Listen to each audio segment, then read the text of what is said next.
With the government shutdown likely ending by the time you watch this video, that does at the very least mean that SNAP benefits will now be given once again to the tens of millions of Americans who rely on them. That, of course, was not a given as of just yesterday because Donald Trump did not want those benefits to be given out. Even when there were court orders saying that you have to give out those benefits, he was fighting as hard as he possibly could because he wanted those people to go hungry. He did not want those funds to go out.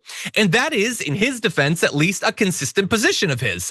Every time he becomes president, they massively cut SNAP benefits. The natural next step is for him to deny them altogether.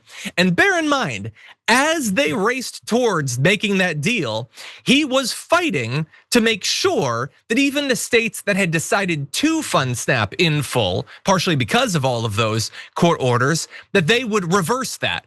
He wanted to take the food again out of the mouths of the people that were finally going to be given it, belatedly, remember. And so the USDA sent out a memo late Saturday night, so one day before the deal was brokered, saying to the extent states sent full SNAP payments files for November 2025, this was unauthorized. Accordingly, states must immediately undo any steps taken to issue full SNAP benefits for November 2025.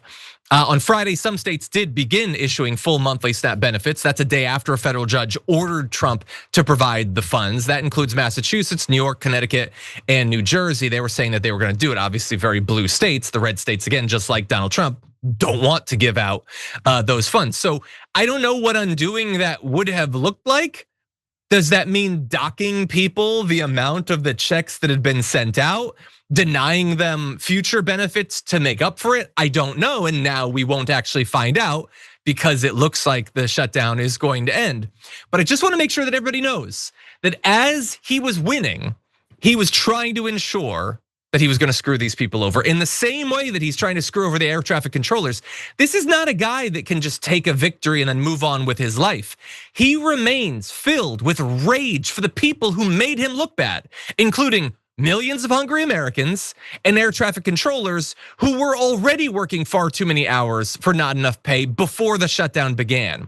And so he still wants to hurt those people. And just because the shutdown is ending doesn't mean that he's not gonna find some way to do that, Jayar. That's my thought, but what do you make? Yeah, no, you can also see as this was all set up, even before this was going down and they had this, they're going through the court issues.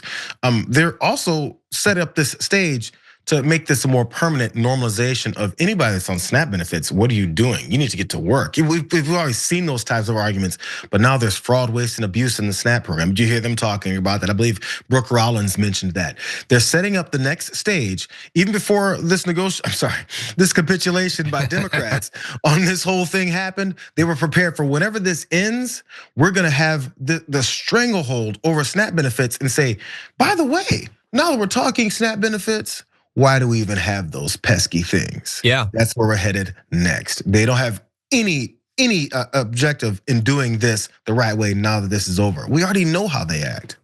Yeah, you're right. Brooke Rollins was saying like, hey, we're discovering even more about the abuse. I mean, I saw some AI generated videos on TikTok that made these black people seem really wasteful. So maybe we just cut the entire thing, which is going to happen. It's not like they're done with that. Every time they want to hand over more of our money to the wealthiest Americans, they need to defray about 1.5% of it by cutting SNAP benefits. It never actually pays for it, but they don't care because it doesn't matter. They got to get that money handed over.